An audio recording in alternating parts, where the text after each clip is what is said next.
about 30 minutes is your joke. Florida. Hey guys, welcome to this week's podcast episode. I'm really excited about today's guest, Dr. Renée Baker, and she's a personal finance expert and entrepreneur. She's bridging Wall Street wisdom with entrepreneurial spirit. She's got a fantastic journey of finance, growth, and authentic storytelling. I love talking to guests with this sort of experience and background. And with that, Dr. Renée, welcome. Thank you. Thank you so much for having me. I'm excited about our conversation for so many reasons. Yeah, you're actually interesting, and so kind of tell people your story, and we'll get right into the fireside chat. Yes, of course. I always start with the human side of who I am. We're so much more than our titles. I am a wife, a mother of 3 adult children, 3 daughters, and I'm a community leader. And most recently, I've embarked on this new journey of being an entrepreneur, leaving voluntarily. I always say that, voluntarily leaving a 29-year career in finance to embark on my desire for greater impacts and more purpose-led, purpose-driven initiatives, and launched the RBI group, which focuses on bringing that to life through financial literacy and innovative marketing solutions. But it's the financial literacy piece that is so close to my heart, and something I'm really excited about bringing to so many communities. And I love this story of, kind of describe this idea of most people are astounded, and it's becoming more common when people, jump ship, leave a high-paying corporate career or a high-paying profession, and just kind of tell, was it you wanting more? You fed up with just the BS, or what? Tell us what sparked you to embark on this journey. Yes. So yes, people definitely freak out when you say you are leaving a job that you love, a career that has so many golden handcuffs on you that it is really hard for people to walk away, and it's not for everyone. In fact, I remember when I was telling a friend of mine that I was leaving, they're like, "Are you okay? Let's just give it a couple of days. Is this an emotional decision?" No, it's not. It's a decision that has been in the works for a really long time. I am an entrepreneurial person at my core, always have been.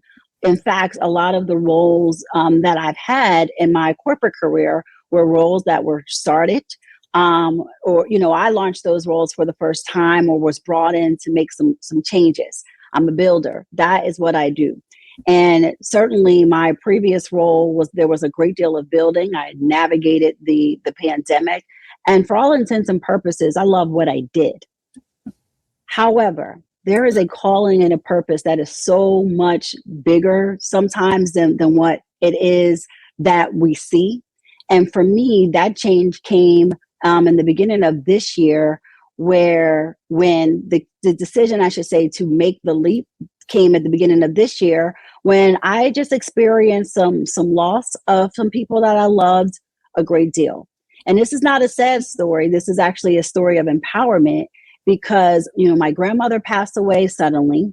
And then a week or so later, a mentor of mine died suddenly. And talking to both of them and having those conversations, 2 things came up. One, I was having this conversation with my grandmother. I was having this conversation with my mentor around wanting more and doing more. And they both would ask, well, when are you going to do it? When are you going to make the jump? I like skydiving, so I can go out and jump, but I was really afraid. I'll jump out of a plane, but I was afraid to leave my corporate job. And seeing that they experiencing that loss so suddenly helped me come to the realization that I can get another title. I can get another job. I'm highly qualified and very experienced. But what I don't get is more time to bring my passions to life and to pursue this greater platform to do the things that I wanted to do.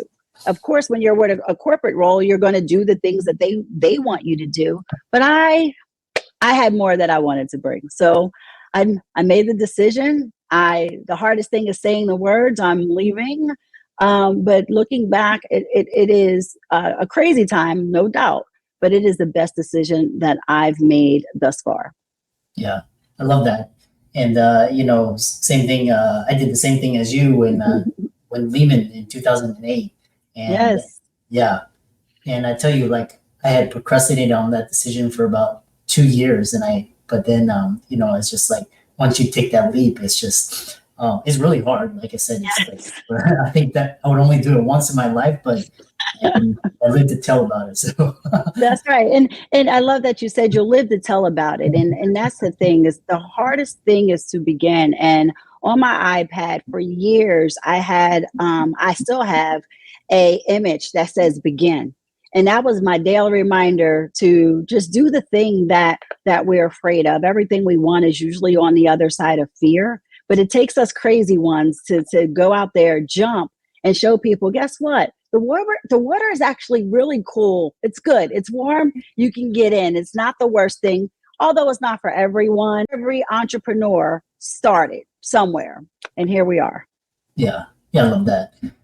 Yeah, so yeah, I love this. And then so kind of talk about this. So we'll talk about financial risks and how have you managed the financial risk associated with starting your own business, and as well as talk about how a lot of entrepreneurs struggle with the financial aspects of their business. What sort of advice would you give them to starting out? Yeah. So what I'll say, and I love this question because as a person who spent my entire career around money, talking about building wealth and finances, this was actually the scariest part, was walking away from a very high paying job and saying, you know what, I'm going to forgo salary. I don't know what this is going to look like. And just to step back before I answer your question, when I left my corporate job, my goal was to reset, recharge, and reimagine what my career was going to look like. Trekked around Italy for a month or so, came back, realized I'm not good at sitting down, and launched the company in a short span, although I had been thinking about it for a while. So the preparation for starting the business really began, it's been over time, not realizing that this is the rainy day that I was saving for, but I've been always really good around having multiple streams of income, also having passive income. You came from the industry, so you know about OBAs, outside business activities. So for me, it was OBA all day. I always had an OBA, faceless brands and things that I was always working on that brought in passive streams of revenue, so that I always had that. And that's something that I still maintain. So having alternate streams of income was really important. I also, they tell you to save an emergency from 3 to 6 months. I took that a step further. It was important for me, especially you hear all these things going on in the economy. You never know when your job is at risk. So I always planned ahead and had, over a year or so of emergency resources that I had available just in case things went wrong in the corporate job. So having that foundation was really important. And also, before launching the business, establishing relationships with bankers. I came into the business, one, with an amazing partner who was very well versed, who had a business for 30 years, but also having the understanding that building a relationship and working to establish business credit was really important. And I had done that with my other company. So wanting to make sure that I had business credit and I wasn't commingling my personal finances with my business finances. That's what I did to prepare. And as you know, when you start this journey, you don't know what you don't know. So being mindful, and luckily I worked at a financial conservative firm prior to starting. So I was a little bit more tight with my money than I came from when I was on Wall Street. But that's helped me a lot, actually, because managing the finances, the needs versus the wants, and not trying to keep up with the Joneses that you see on social media when it comes to entrepreneurship. So we have to be very fiscally responsible, even in managing our run rate and knowing what our numbers look like so that we can be fiscally responsible, as I said. Besides, we talk about finance. how can we talk about financial literacy and not be able to maintain it ourselves? Yeah, yeah, I love that. I'm always secretly laughing when I see these posts of people on yachts throwing these extravagant parties, and then a year later they're gone. But you have Yeah, we're not um, stunting for the gram over here. This is real life, and it is not as glamorous as everyone sees. And in fact, this first year, it was all good and fun to go to Italy and rest and recharge. And then when I came back and I needed to start the company, I had to get really tight about where I was going to spend my time, where I was going to spend money. And also, we can't be everywhere. But for anyone listening, for you watching, it is not as glamorous as all of the rented yachts and all the experience. Entrepreneurship is not like that at all. And this is a long game. We talk about long-term strategy when it comes to investing. And I left the corporate job. Hopefully, I don't want to go back. I shouldn't say hope. That's not a strategy. But the goal is to be in this for the long term. And we know that most businesses fail in a year. So having the stamina, but also the finances to keep us the foundation, to keep us afloat, is really important. yeah, I love that. And and I love this idea. You're saving for a rainy day in case things go south. You have money to pay your bills, and all of that, and increasing your runway, making every dollar stretch. That's right. That's startup. So one thing is talking about is this idea of financial literacy, which has so many components. But one thing is talking about is that debt is a significant concern for many, and credit card debt hit, can't remember, something trillion. And what's your philosophy on managing debt, actionable steps, etc.? Yes, this is a topic, and I know there's so many different perspectives on debt. And my perspective is I've always had a really high credit score. I do not play when it comes to my credit. And I also had to take out student loans for myself for college. But managing the debt before I became an entrepreneur was critical. But as an entrepreneur, I have debt. I have it. I mean, and I'm not going to act like I don't. I try to manage it. We're very intentional around the type of debt. We have lines of credit right now, no 0% interest, but I need to leverage the debt in order to build the company. So I am comfortable with that as long as we're being strategic. We have an accountant. We work with financial professionals to make sure that we are staying above board. I have personally and professionally, I have a certain debt threshold I do not want to go over. For me, it is a very low threshold. Right now, it is about 10% overall. I try to keep my debt ratio very low. But I also recognize that in order to grow and to scale the company, there may have to be places where I have to have debt.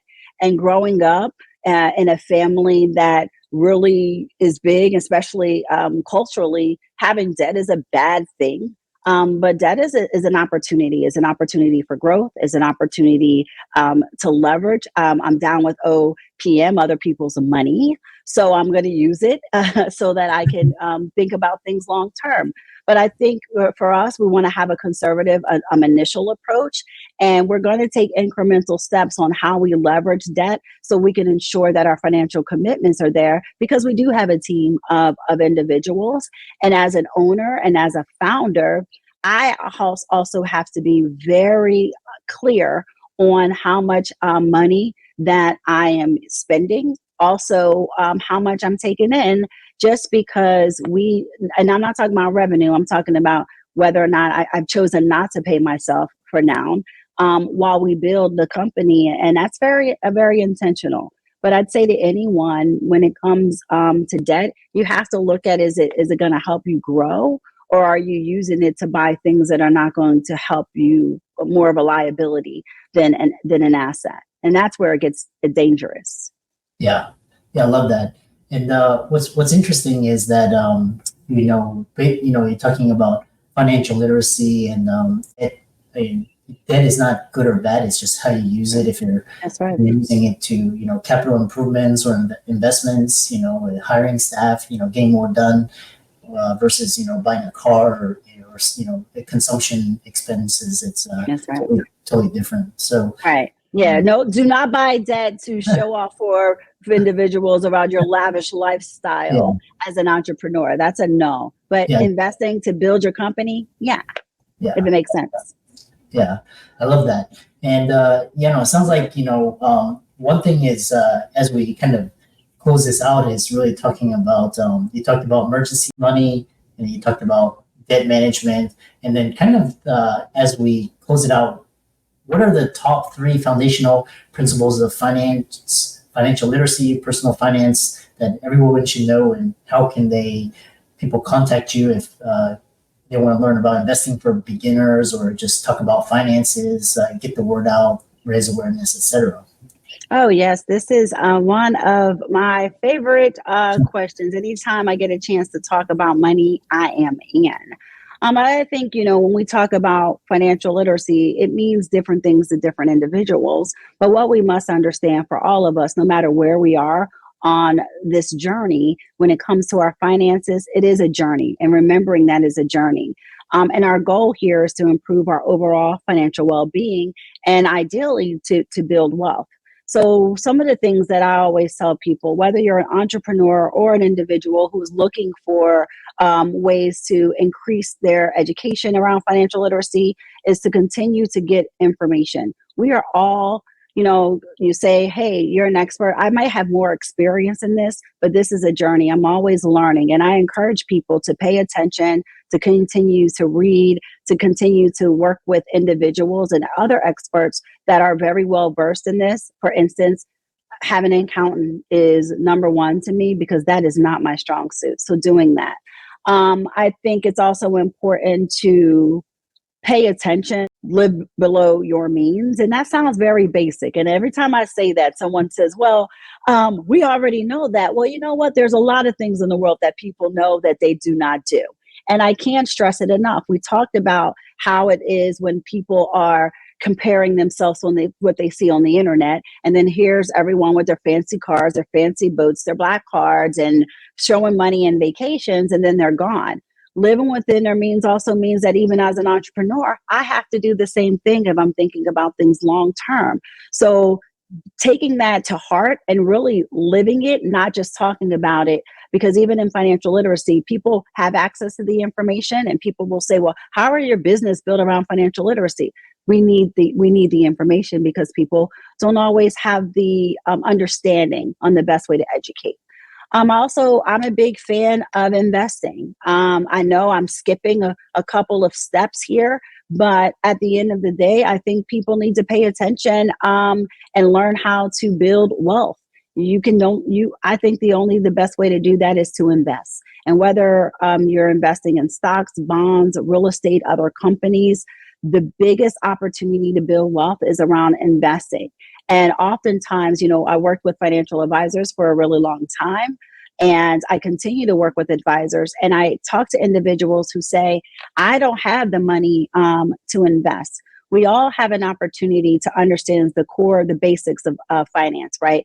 Budgeting, savings, debt, credit. But building a strong foundation really is about investing and building wealth. And you don't need to know everyone. I'm a big fan of working with a financial advisor and finding someone to help you. We don't have to know everything ourselves. So, understanding the basics of financial literacy, living below your means, investing.